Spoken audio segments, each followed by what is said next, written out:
Don't be thinking that creativity is such a good thing. It's a high risk, high return strategy. So if you're creative, you just try this. There's creative people in this room, man. You guys are going to have a hell of a time monetizing your creativity. It's virtually impossible. It's really, really difficult because, first of all, let's say you make an original product. You think the world will beat a pathway to your door if you build a better mousetrap. It's like, that's complete rubbish. It isn't true in the least. If you make a good creative product, you've probably solved about 5% of your problem. Because then you have marketing, which is insanely difficult, and then you have sales, and then you have customer support, and then you have to build an organization. And you have to, if it's really novel, you have to tell people what the hell the thing is. You know, we built this future authoring program, right? And it's available for people online. So how do you market that?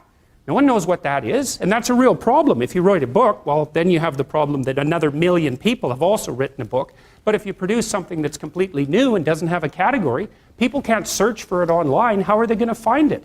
So you just have, and then you have pricing problems, and it's really unbelievably difficult to produce something creative and then monetize it. And even worse, if you're the creative person, let's say you have a spectacular invention. You've got no money, right? You've got no customers. Those are big problems. And so maybe you go and you find a venture capitalist. We start with family and friends because that's how it works. You raise money for your product. You raise money from your family and friends. That's assuming you have family and friends that have some money and that they're going to give it to you. And most people aren't in that situation. So it's a terrible barrier right off the bat. And then, of course, you're putting your family and friends at substantial financial risk because the probability that your stupid idea is going to make money is virtually zero, even if it's a really brilliant idea. And so then let's say, well, you get past family and friends and you get venture capitalists involved because that's often the next step, or an angel investor.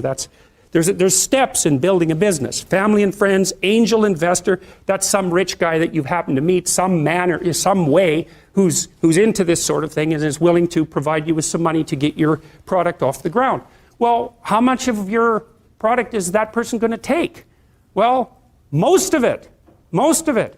And then if you get a venture, and no wonder, because you know you don't have any money, how are you going to bargain for control over your product? He'll just say, well, do you want the money or not? And if your answer is no, then he'll go and do something else with his money. It's not like there's no shortage of things that you can do with your money. There's a million things you can do with it. So you're not in a great bargaining position.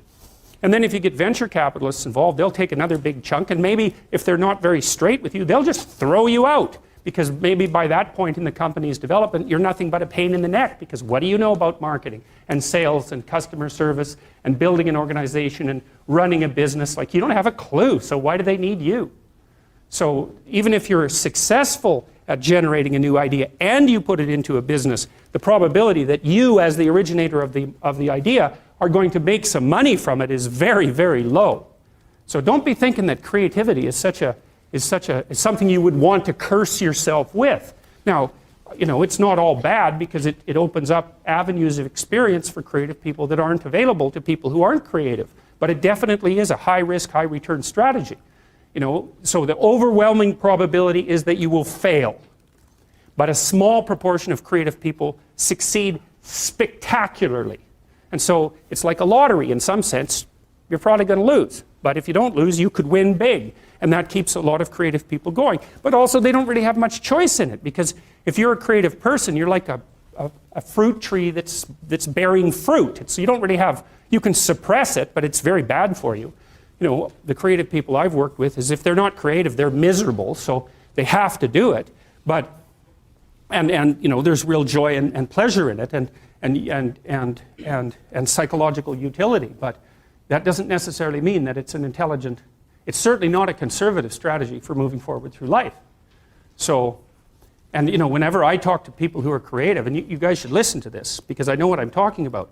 If you happen to be creative, if you're a songwriter or another kind of musician or an artist or any of the other number of things that you might be, find a way to make money and then practice your craft on the side because you will starve to death otherwise. Now, for some of you that won't be true, but it's a tiny minority.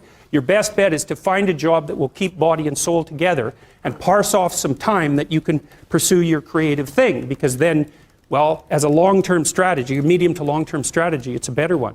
But it's got incredibly difficult for people, musicians for example, it's incredibly difficult for new musicians to monetize their craft, even if they're really, really good at it.